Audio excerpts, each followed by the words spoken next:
This is when we normally do something called a community moment. That's when someone from our community gets up and shares a thought for the day. It could be the story of your journey to free thought. It could be something from your life. It could be an idea from a book you've read. We've had all kinds of community moments. Today's community moment person had to reschedule, so you're stuck with me. But I got stuff to say. So no, we're going to do it like an atypical thing. So I'm going to say just a few words, and I'm going to turn it over to Fred, who has a few words, and then we're going to turn it over to Eric, wherever Eric is, over there. Great. So I just wanted to share with you that, so last week I wasn't here because I was in Kansas City speaking at Kansas City Oasis. And yeah, it was really neat. And I just want to tell you a little bit about that. They meet in this very cool space. It's like the 6th floor of a downtown loft building. It's got this very kind of cool vibe about it, and there's lots of windows where you look out at the skyline of Kansas City, and you know, it was just incredible to be there. You know, I sat there and like they have, you know, the logo and the values, which I forgot to bring today. But you know, the core values that we share together. I got to hear people in Kansas City talking about how they became an Oasian. Sat down in my seat and kicked it off with music. Our beloved Smythe and Taylor was there. TC came up, and then Gary came from Denver. And they were treated to some awesome music up there in Kansas City. And I gotta tell you, as I was sitting there in this room full of wonderful people in this wonderful space with our core values up there, and you know, our friends going into their opening chords of Biologically Blue, tears kind of welled up. It was like, it kind of like it hit me for the first time that this thing that we're doing together is taking root. It's resonating in other parts of the country. And it was, you know, momentarily just kind of overwhelmed that, you know, we're changing lives. And increasingly we are getting inquiries from elsewhere. Well, we know for sure Dallas-Fort Worth is going to launch in March, is what we're looking for there. So we'll have a third Oasis. I mean, this is kind of a typical week for me. I got a very serious inquiry from Boston, and that looks like that could be a possibility. We're going to have a video conference with the guy first week in November. But I mean, Boston, okay, you know, can't take that to the bank yet. But this one seems like we get serious inquiries. We get some people that are like, well, I wish I had something around me, but they're not ready to lead. But this is someone who's like ready to lead. It sounds like.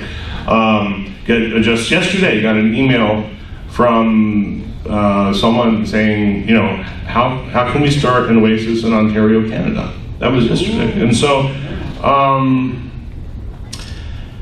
you know, I don't think we ought to be in a huge rush to franchise. We don't need to grow like really fast. That's not the idea. We're not trying to take over the world. You know, there's like a McDonald's model and an In-N-Out Burger model. And In-N-Out Burger has like a great high quality product, but they expand very slowly. And I'd rather see us, you know, have a smaller number of very strong communities. This is what we're trying to achieve. You know, slow and steady wins the race, and I think that's what we're doing. But it is going to grow. I mean, there's no doubt. And I just wanted you to know what an incredible experience that was up there. But the reason those people are there is because of what we've been doing here. It inspired them to get going, and they wanted to get in on the fun. They share the values that we have, and together as communities we can do so much more. We've already cooperated on several levels, and there'll be more opportunities for that in the future. So really, I just wanted to say thank you for being a part of this. If you're here today, in some way, shape, or form, you helped to make that happen. It was an awesome weekend last week. I'm so glad to be back here with you all, but I think we're going to have more awesome weeks like that in the months ahead as new Oasis communities come together. And I want to turn it over to Fred at this point.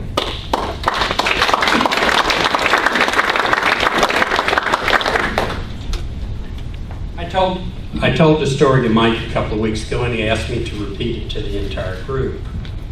And this starts with our son's college education. When our older son, Matt, was a senior in high school, and our younger son, Andy, was a freshman in high school. I don't know if you remember them. They played in the other room 2 or 3 weeks ago. Matt was the one that played the guitar way too loud, and Andy was the drummer who played really loud. But anyway, Linda and I had the conversation. No, not about sex education. We'd started that when they were toddlers, about something far more difficult, college education, and specifically how in the world we going to pay for college for 2 sons. We're just middle-class people. We knew it'd be expensive, but we decided we wanted to pay it forward, so we're going to try to do it. The startup costs were astronomical. Matt was going to school out of state. We wanted him to be able to come back. He needed a reliable car. We got an apartment, put some furniture in it. We had tuition and books. And it was a big ding. But then what really surprised us was the ongoing cost of college. We had no idea how expensive college would be. There was rent, tuition, books, food, clothing, gasoline, entertainment, and of course, that most important of the food groups, beer.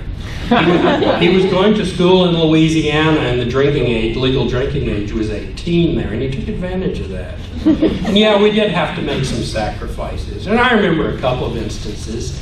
Once I went to lunch with one of my colleagues, someone I worked with, who was at the same level job I had in the organization. We went to lunch in his brand new Mercedes convertible.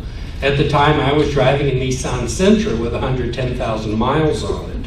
Another time, we went to a party at a colleague's house. It was a 4,000 square foot house in a gated community with a pool in the backyard. And we were living in redneck Jersey Village in a 2,200 square foot house with weeds in the backyard. But still, it was worthwhile. And I think the reason it was worthwhile, the best explanation I can give is, I don't know how many people were here when Mike gave his talk recently about atheist immortality. You see, as an atheist, I don't believe in an afterlife. And I believe, because I don't believe in an afterlife, that just increases my responsibility to do something good in this life. And what can I do better than passing it on, paying it forward to my sons? Because my parents had put me through college. And what I told Mike is I see a similarity between the story you just heard and what's happening right now in Houston Oasis. We're just completing our building fundraiser, and we're almost to that target. And that's the enormous upfront expense, which I think is what, Eric, $60,000? That's right. $60,000, we're almost there. We're also going to find, once we get in that building, our ongoing cost will increase substantially. And so, as a free thinker, I have to ask the question, how much should I contribute to that, and why? I shouldn't just contribute as a free thinker because I feel this emotional desire to, but I should rationally analyze who is getting what as a result of my contributions. And of course, we're all getting something, including yours truly. We have these weekly gatherings. I find them very interesting and entertaining. We've built this wonderful community here. We're giving to the larger Houston community. I've made some wonderful friends here, and we have some real fun social activities. That by itself isn't enough. But I found something that I think is much more important, and I want to read to you one sentence from a book. The book is entitled Fighting Back the Right, Reclaiming America from the Attack on Reason. It will be on bookshelves December 16th. So let me read you this sentence. If America's secular demographic can emerge to become a visible and respected part of society, the political clout of religious conservatives, and therefore their allies as well, is instantly weakened. And what I think I'm really giving to is the opportunity for the first time in the history of this country for free thinkers to become a respected and significant part of the larger population. And so, of course, I contributed to the building fund, and I contribute every week. I give a check every week, but I've decided it's time to take the next step, which is to fill out one of those cards where they debit my credit card every month. And that's what I'm going to do, and I encourage you to do the same.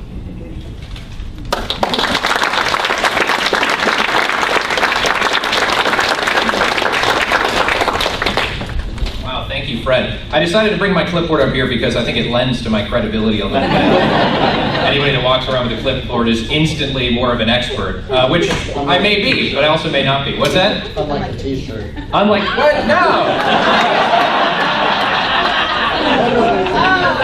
It's funny you bring that up, and it's funny that Fred was talking about college too, because that's a little bit what I want to talk about. Not about college directly, but just about the place that I've been in my life recently. I mean, I've only been out of school. I graduated from a very excellent university, Colorado State, just 3 years ago. And, you know, being new in your career and being new in life, things are really expensive, especially having a new kid and whatnot. And when this campaign started, when the finance team kicked off the campaign, obviously Jess and I started talking about what we were going to give and what we were capable of. And, you know, in the beginning, we kind of justified it. Oh, well, you know, everybody understands our situation, right? They understand that we're young, we're just freshly out of school, we don't have the same kind of resources that a lot of people have. We just had a kid, just bought a house. But in the end, it's not so much about what you're comfortable with or what you can do. It's really more about wanting to give to the organization and to see Oasis take this next big step. And so Jess and I came up with an agreement. She gave up dyeing her hair, and I gave up beer for a certain amount of time. That right there paid for it. Exactly, it's a sacrificial offering. It's something that we can substitute. It really is. You know me and beer, right? I don't think there's been a time that I've gotten up here where I haven't mentioned something about beer. But it's a sacrificial offering, something that we wanted to give because we genuinely believe in Oasis. And my role on the board, and my role in the Meet Me at Oasis campaign, part of it is that I keep track of all the donations, and I make sure that every single dollar that is donated to this campaign is going to go to this campaign. That your donations are going to go to the cause that you intended them to go to. That is my responsibility. And in order for me to do that, I need to be able to track all the hundreds of donations that we've gotten in so far, because we take donations in so many different ways. It's great. We actually just recently, and I confirmed it with Fidelity, our account is going to be open on Monday, which means we can now accept stock donations. I don't want to get into it too much, but stock donations are actually a fantastic benefit for you, because if you have an appreciated capital gain on your stock, you can avoid paying that capital gain taxes to the government. And we still get the same benefit if you want to look into that possibility. But there's so many different ways that we can accept donations, and I really need to reconcile just to make sure that everything is going into the right account. So if you have filled out a pledge card, you're golden. I've got you on the list, and I know those funds are going to go. Many of you have given credit card information to us on the pledge form. We've got that. That's going to be charged here November 1st, and then a lot of you indicated you want to do a monthly donation on that.